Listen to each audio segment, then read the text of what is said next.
Bonjour, dans cette vidéo, tu vas apprendre à déterminer la distance d'un point à un plan.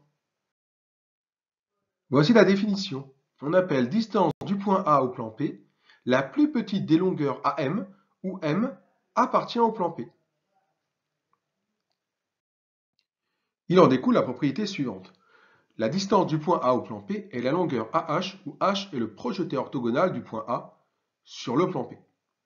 En effet, deux cas peuvent se présenter, soit le point A appartient au plan, et alors le projeté orthogonal de A, c'est le point A lui-même. Le point H est égal à A.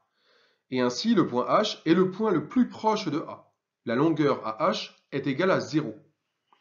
Sinon, pour tout point M du plan distinct du point H, on a que le triangle AHM est un triangle rectangle en H. Pourquoi? Parce que le point H est le projeté orthogonal du point A sur le plan P. Autrement dit, la droite AH est orthogonale au plan P. Ce qui signifie que la droite AH est orthogonale à toutes les droites du plan P, en particulier à la droite HM.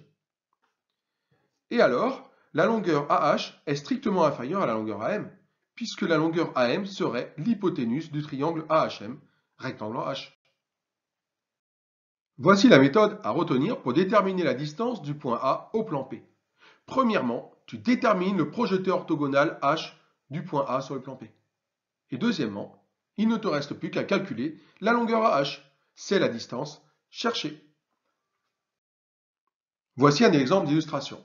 ABCDEFGH est un cube de côté 1. Soit I le milieu du segment AD. Déterminez la distance du point I au plan BCF.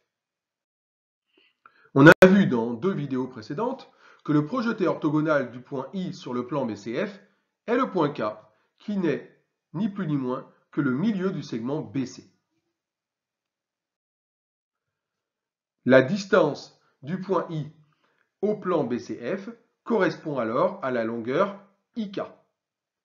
Oui, mais le point I, c'est le milieu du segment AD. Le point K, c'est le milieu du segment BC. Le quadrilatère ABCD est un carré. Alors la longueur IK est égale à la longueur AB, c'est-à-dire la longueur 1. On peut conclure que la distance du point I au plan BCF est donc IK qui vaut 1. Remarque, ce n'est pas toujours aussi simple que dans l'exemple que je viens d'illustrer. Comment j'aurais pu procéder? On aurait pu très bien aussi déterminer les coordonnées du point I, les coordonnées du point K, puis les coordonnées du vecteur IK dans le repère A, vecteur AB, vecteur AD, vecteur AE, qui est un repère orthonormé de l'espace. Le point I a pour coordonnées 0, 0, 5, 0 dans ce repère, le point K 1, 0, 5, 0, et le vecteur IK, par le calcul, on obtient 1, 0, 0.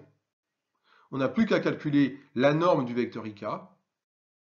On trouve que IK est égal à la racine carrée de 1 au carré plus 0 au carré plus 0 au carré, c'est-à-dire 1. À bientôt pour une nouvelle vidéo.